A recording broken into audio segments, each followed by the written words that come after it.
నేను చేయబోయే రెసిపీ పులుసు పెడుతున్నాను. ఇది మొన్నుండింది కాకుండా వేరే స్టైల్లో వండుతున్నాను.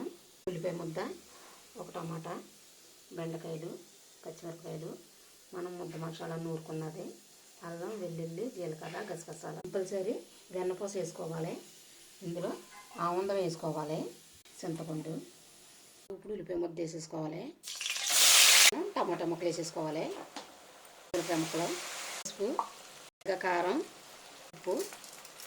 ఇందులో చింతపండు రసం వేసేసుకోవాలి. మనం చేప ముక్కలు వేసేసుకుందాం. అవుతుంది మనకి. ఇప్పుడు బెండకాయ ముక్కలు వేసేసుకుందాం, కూడా వేసేసుకుందాం, నూరుకున్న మసాలా ముద్ద కూడా వేసేసుకుందాం. ఇంట్లో పెట్టుకుని ఒక గంట ఉడికించుకోవాలి. ఇప్పుడు మనం ఆవులు వేసుకుందాం. వేస్తున్నాను. 3 స్పూన్లు వెన్నపూస వేసుకోవాలి.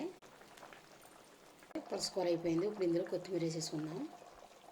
పులుసు కూర రెడీ అయిపోయింది. ఈ వీడియో కనుక మీకు నచ్చినట్లయితే సబ్స్క్రైబ్ చేయండి, లైక్ చేయండి, షేర్ చేయండి.